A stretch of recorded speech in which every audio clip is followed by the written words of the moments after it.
My childhood was pretty unusual, I guess you could say.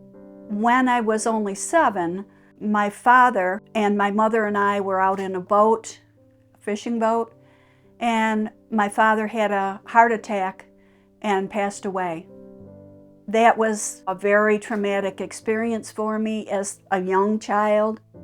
I had prayed that he would live, and he didn't, and so I was always, it seems like, seeking God and seeking to find out why, when I prayed, my father hadn't lived, why my life had changed so radically after I lost him.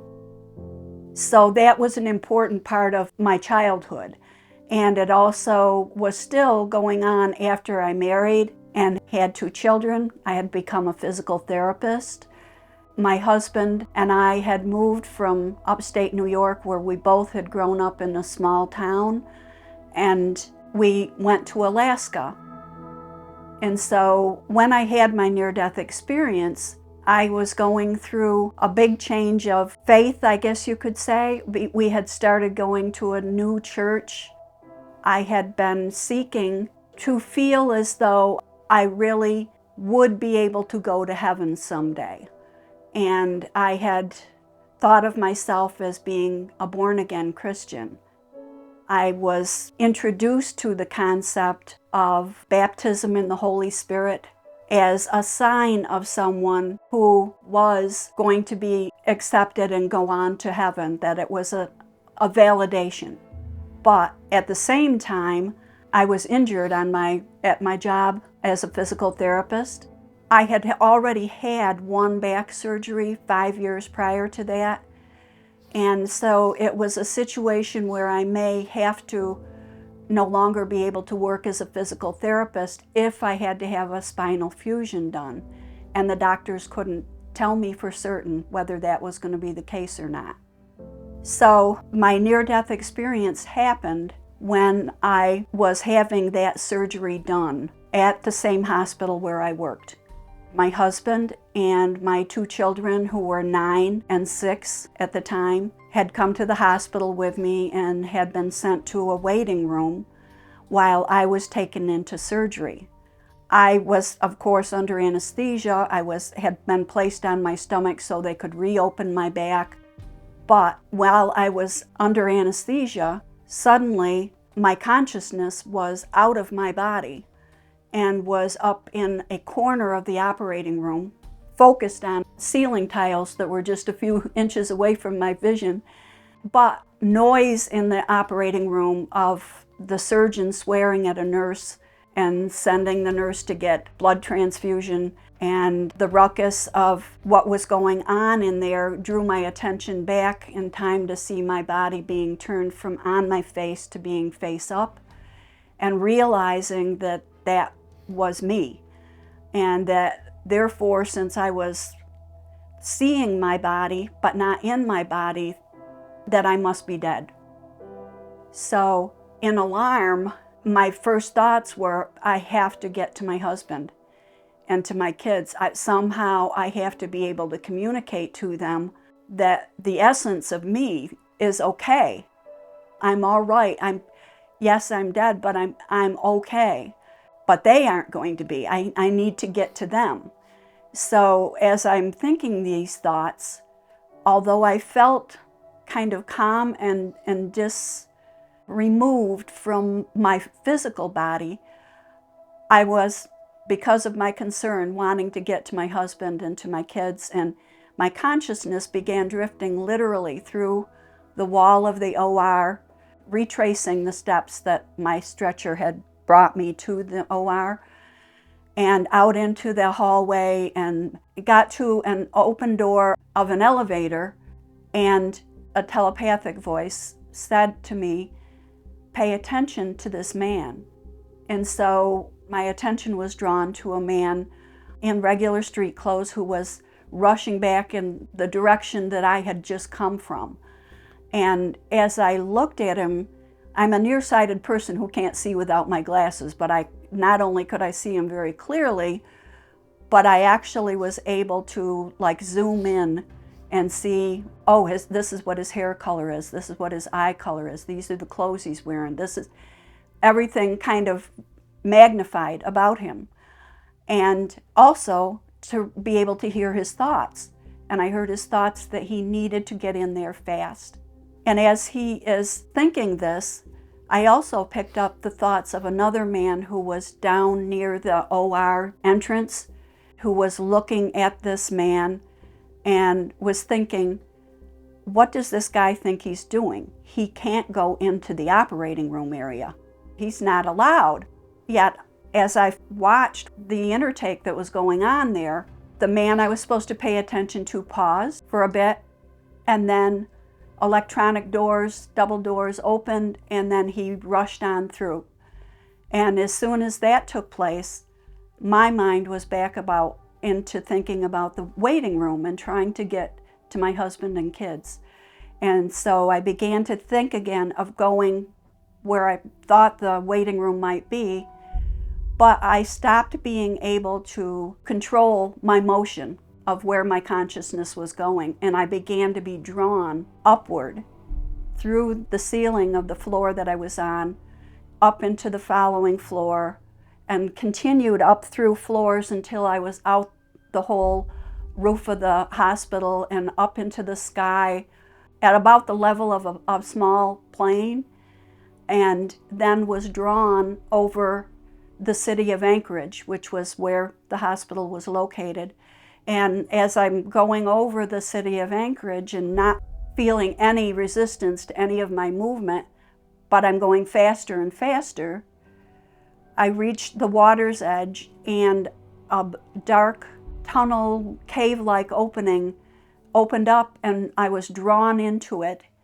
And once I was inside, I began moving extremely fast and began to notice that the only light I could see, it was all dark around me, was a pinprick of light way off in the distance. And the faster I went, the larger the light was becoming, until I finally burst into the light itself.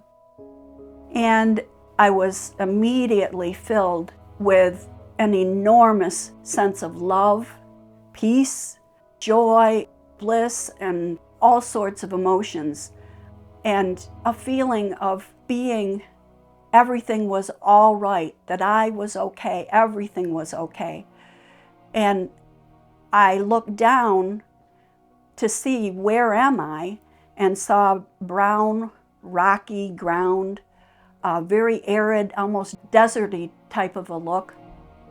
And as I looked down and saw no feet or anything, but saw these things, I immediately was thinking, this isn't what I would think heaven would be. Where am I? And as I thought that, again, another telepathic voice off to my left spoke, saying, follow me. And as I heard the words, I noticed that there was a man that was climbing up a slope out of this area that I had come out into. And as I looked at him, I immediately was like right behind him, watching and also going up this slope. So I looked at him carefully, his back, and I noticed that his hair was almost black and had been pulled back and tied with a piece of leather. Clothing-wise, he had on just an off-white rough garment with again a simple leather belt around the waist, and it came down about thigh length, mid-thigh length. On his legs and feet were sandals, and the sandals had ties that crisscrossed up his calves and tied under his knees. And so, again, my thought was, this can't be heaven. If it's heaven, I should be with Jesus. And I don't know who he is, but it's not Jesus. Yet I felt like he had a kindness and a love about him, that a concern and a compassion for me. I could feel these feelings from him, but was really confused and puzzled. And as we came up out of this area, up over the slope, the whole landscape changed. And suddenly it was a totally green, lush, gorgeous looking area, grass and bright flowers, all kinds of colors that I had never seen before, trees with beautiful, lush leaves. It was mesmerizing. And I noticed that this immense light that I had come into was actually within every living thing that I was looking at, inside the flowers, inside the grass, inside the trees and leaves, and emanating out. And as I was fascinated with this, the man that I had followed had gone on ahead. I began thinking of him as my guide. He spoke or telepathically again and again said, "Follow me." And immediately I was up behind him again. And this time he was on the bank of a river. And that's the first that I remember him actually turning toward me and looking toward me so that I was able to see his face and take it all in. And on the opposite bank of this river, I began to see deceased relatives, my father, my brother who had died in a car accident, aunts and uncles who had passed away, 4 people that weren't familiar to me as far as how they looked, but I just knew they were the 4 grandparents who had all died before I was born. And they were welcoming me and being just so happy to see me, so glad that I was there. And I wanted to go across this water, this beautiful, bright, glistening water, to where they were. But my guide said, "No, you can't go now. We have somewhere else we have to go first." And since I was being drawn and not controlling where I was going ever since I had gone upward in the hospital, I was pulled along with him as he went down around the bank of the river and into an opening that was filled with a big, beautiful building that all I could think of was Greco-Roman styling, because it was white, pearlescent white, glowing from inside like everything else was. And I also saw other spiritual people there, and they were going up this long line of stairs that went up to where columns were beside the doorway, and others that were down in the open area around the building. My guide went on ahead up to the entrance doors and said to me, "Follow me."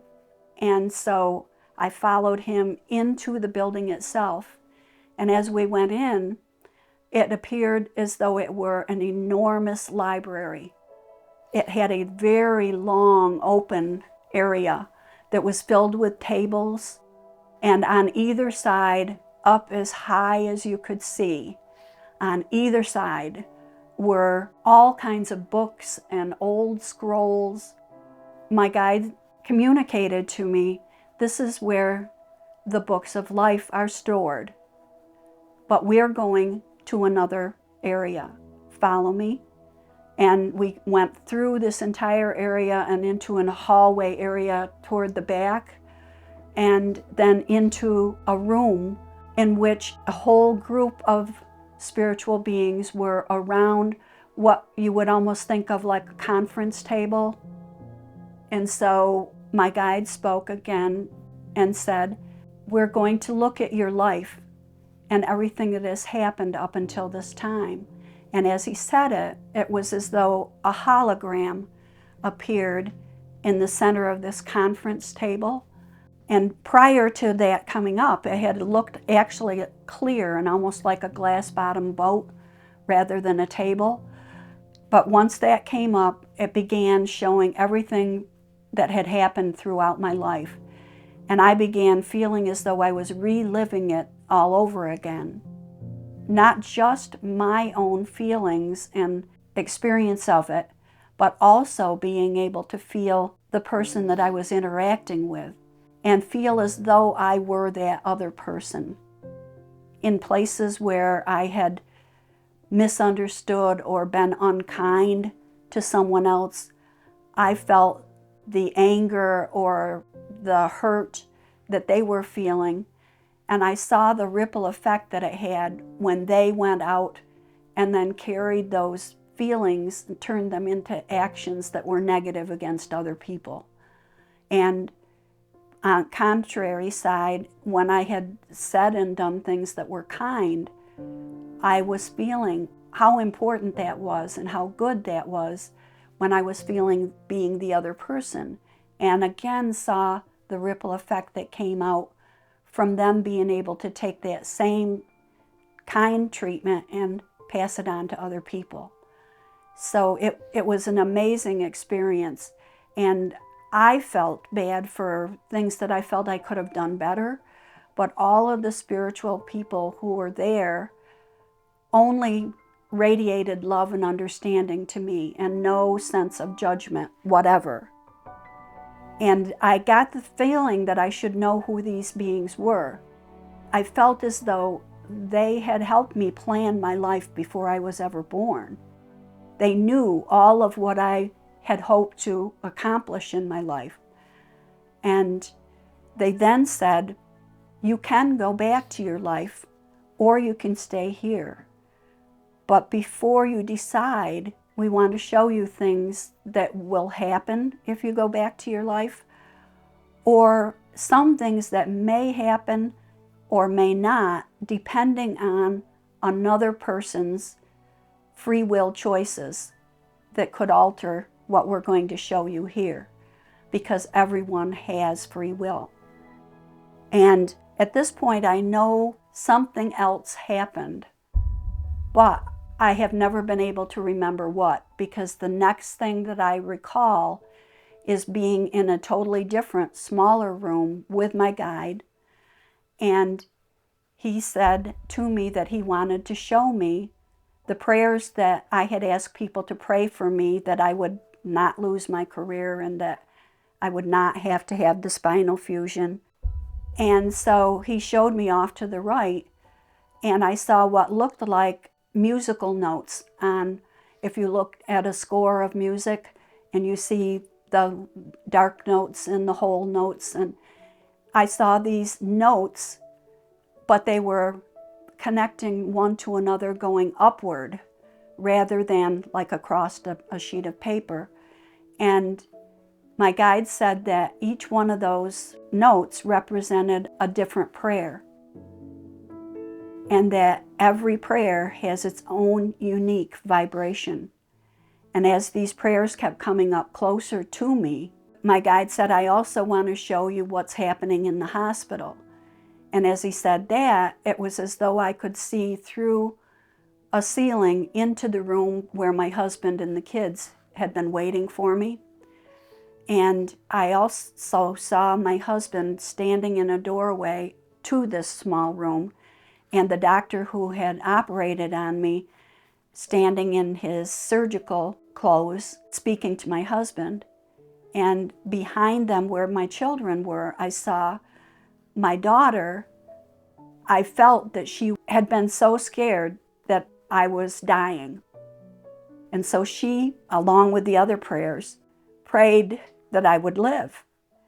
And when she did pray that, my guide allowed me to feel all of my emotions of being her mother, of being my husband's wife, of being my son's mother, of being Karen, and feeling that I had to go back because I couldn't allow this to happen if I had a choice. So I did choose to go back to my life. And before I left, my guide said, you will be able to have proof of everything that has happened here, because you're that type of person that just needs to know that you know something. But you're not going to be able to remember anything about your future that we showed you, because that would take away your capacity for your own free will. You would be not able to choose except for what you thought was supposed to happen. So that was the last thing I was aware of until I was waking up in a recovery room and my husband and the kids were by my stretcher. And the thing that's very strange to explain to anyone is I felt as though I was operating with two different consciousness. One was my physical body's consciousness, and my brain was very much still under the effects of anesthesia. My physical body consciousness was trying to figure out what in the world had happened to me. I was looking down at a very bloated stomach, and I thought to myself, and I think even said to my husband, did I just have a baby? I could not remember that I had been there to have a back surgery.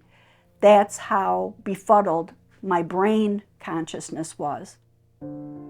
But at the same time, my spiritual consciousness that had just been through this near-death experience was recalling everything in complete and sharp relief, and in addition was filled with the same love and peace and bliss that I had experienced all during my near-death experience. I was filled with it as though I was in a protective bubble.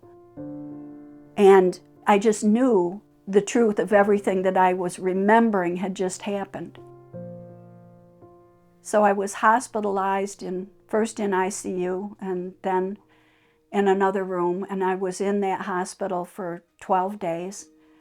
And during that time, a man came in, a doctor, to check on me, and as soon as I saw him, I realized that he was the man that in my NDE I had been told to pay close attention to.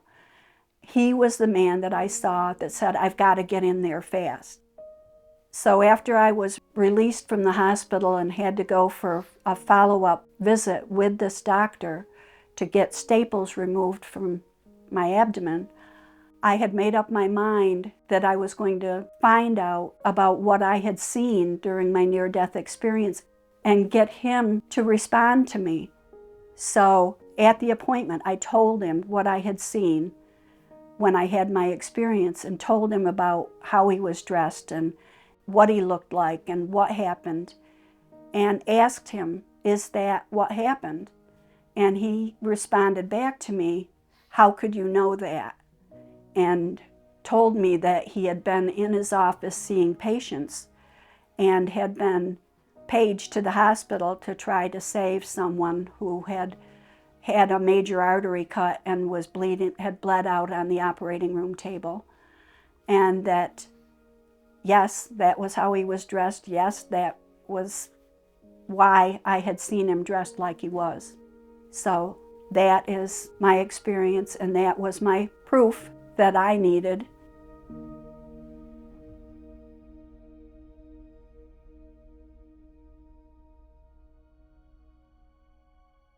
The reality of it was so much more intense than what we all experience in everyday life.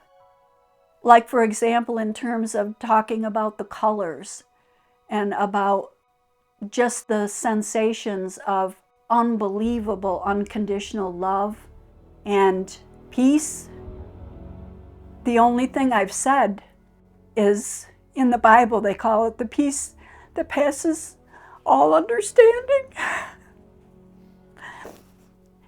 And it really does. You just can't express it. It's so intense and so indescribable. But I try to describe.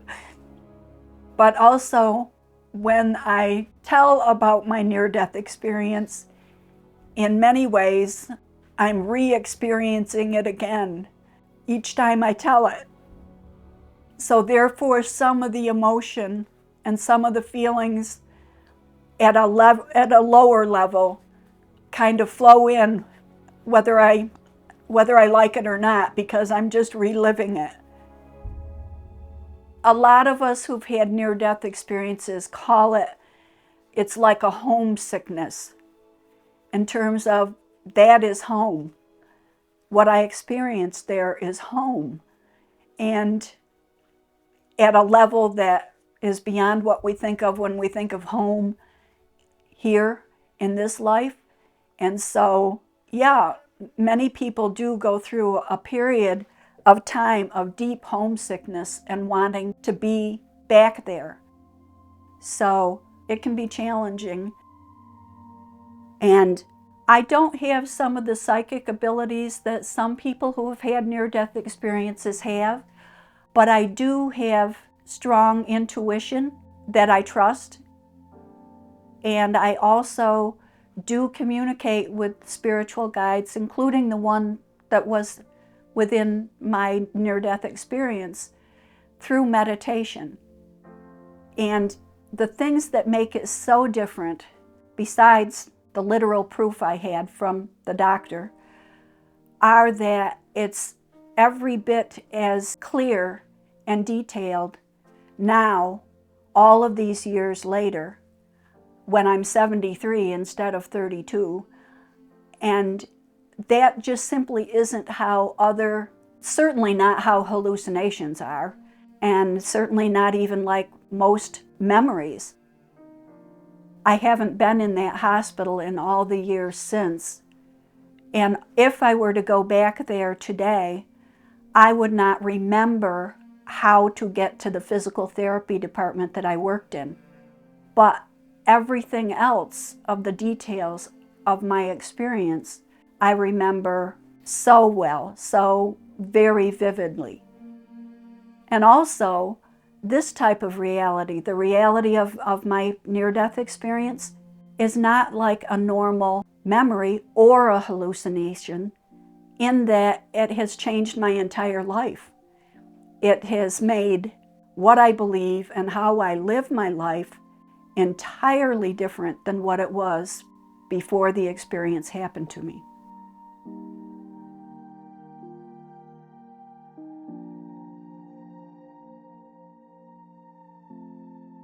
The main reason I didn't feel worthy before was because as a child and praying for my father to live, that I hadn't felt that my prayer had been worthy enough, or I had been worthy enough for God to grant that to me.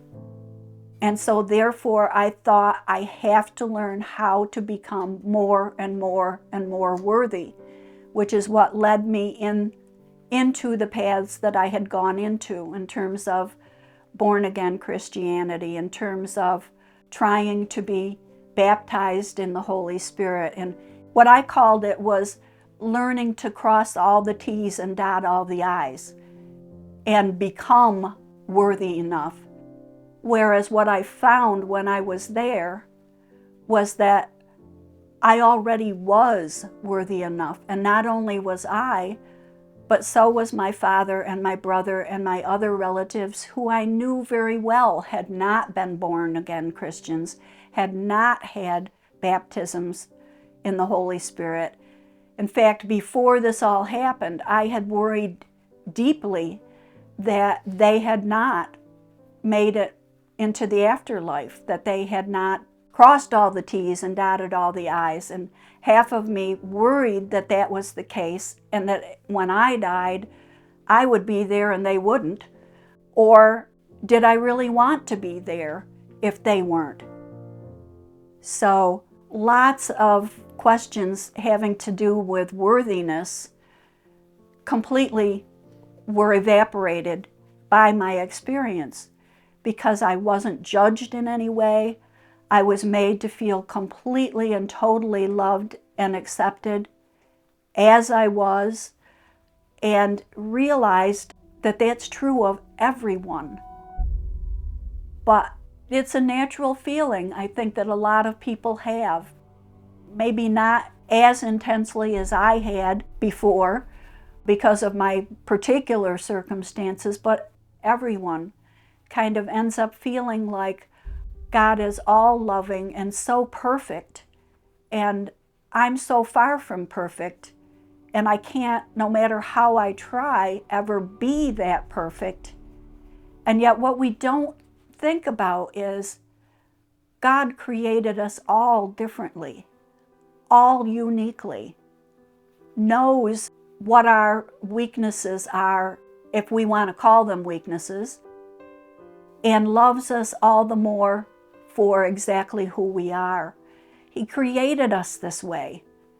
You know, one of the things I say to people sometimes is, what kind of sense would it make for a God who knows everything and created every single thing about you and knows before you know what you might choose that's a less than perfect choice?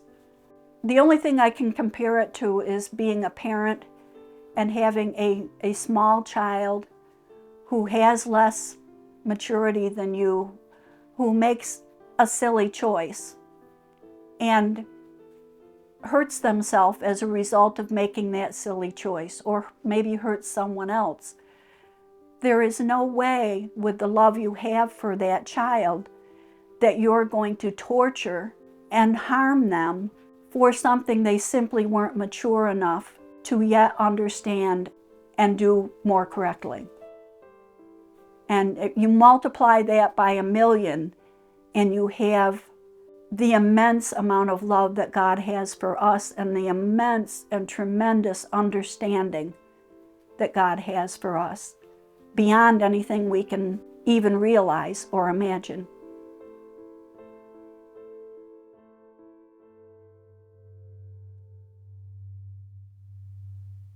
I do believe that we plan our life. And as I said, with the group that I was with, I honestly think that we do plan to learn and to experience and to have things happen within our life that will help us grow spiritually and are important for us to know. So many times in my life, things have happened, doors have opened, people have come to me, all as part of my whole experience of spiritual growth. And it's not necessarily me seeking anything specific out. It is coming to me, and then my choices determine what happens from there.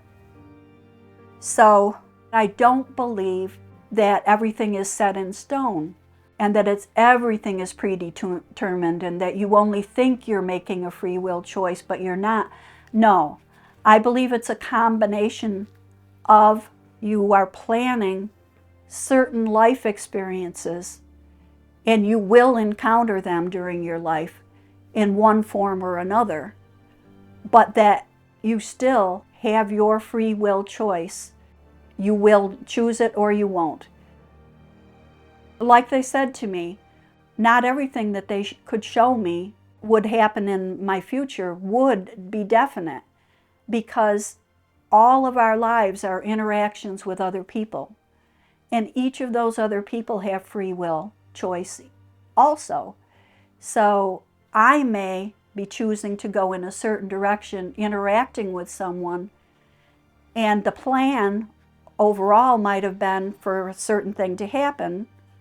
But if that other person says, no, I'm not going that way at all, I'm not going to do that, then it will not happen.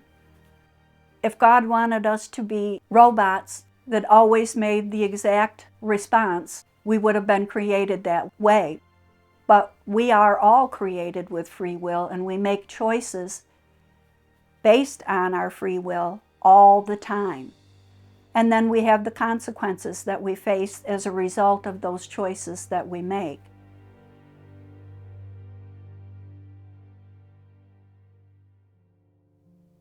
It's the classic question of, why do bad things happen to good people? How can God, who knows all and loves us so infinitely, allow bad things? And the only thing I have been able to explain is, think of your life up to this point and think of those times in your life when you actually felt as though you grew and changed and were the better. And infinitely so, it seems as though it's those difficult and challenging and hard times not when everything's going along, breezing along, everything's going your way. You know, that's when you become bored. That's when you become thoughtless and not caring for others and centered on yourself. It's an important part of our truly learning to love and care for other people. And also, it's important to remember that eternity is so far beyond what we can imagine. This lifetime is like a tiny speck in an eternity of an eternal spirit.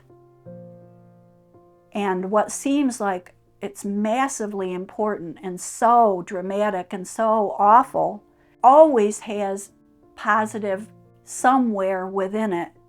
And in the grand scheme of eternity, it's just a small, small thing. And so when I think of prayer, I think of it as being energy that we send out that is meant to be loving, thoughtful, supportive, and kind. All of those good things, all of those good ripples that we want so much to send forward. When we pray, that's what we're doing. We are putting it into a strong energy format. And that goodness and that love that's behind the prayer that we're sending is powerful and is very, very important. And so to pray for a specific outcome, it's really more that you're praying for the love and the most compassion and the most powerful good to be sent to that person. And how the outcome of what we're praying for someone turns out is almost secondary to the fact that we're sending that prayer. And then we have to trust that what results in the long run is ultimately what is best for that individual's spirit. Maybe the person you're praying for doesn't live and does die at that time. That, for them, was the best time frame with the power of all that prayer behind them.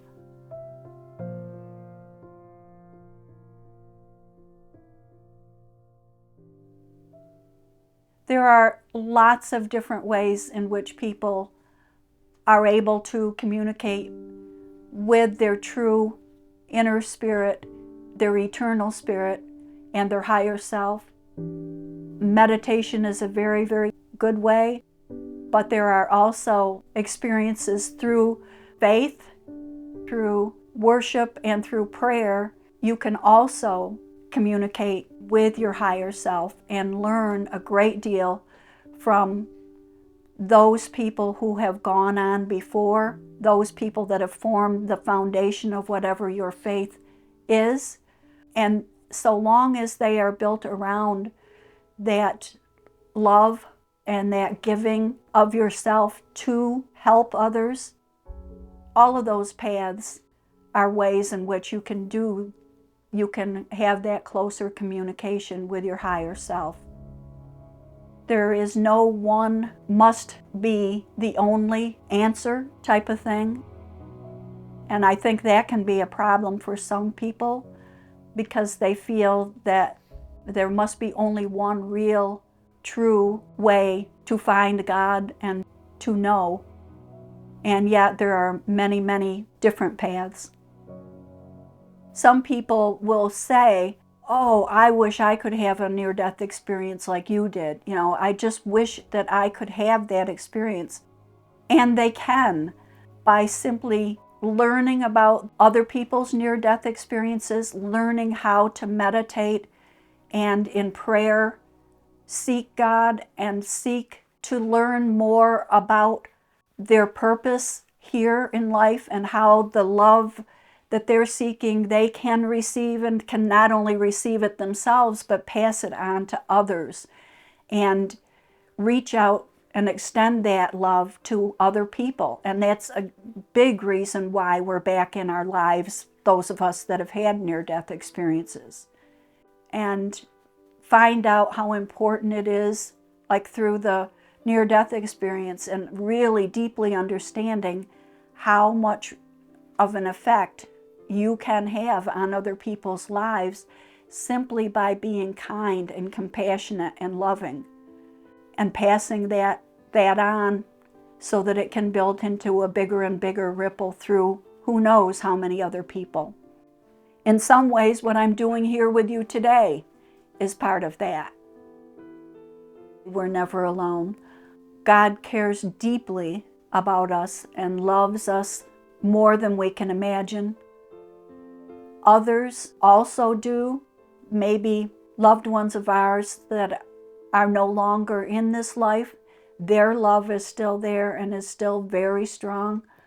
The important thing is for people to learn somehow how to regularly tune into that love that is always there. And that's, again, where I mentioned prayer and also meditation. If they become part of your everyday life and you routinely do it, then that helps in terms of when you're feeling as though no one cares and there really isn't anybody there, to always know that in spite of your feelings, that isn't so, and how to reach out, how to turn to those people who are out there, who do care, and to seek through your own prayers that you can be made aware of them, and they can be made aware of you. And so I believe who we really are is a beloved spark of our divine Creator, and that we are here to learn in a totally different realm and an environment than our eternal spirit spends time, to magnify our understanding and our desire to be more and more loving and compassionate and caring, and realizing that everyone we encounter is also that same beloved spark of God.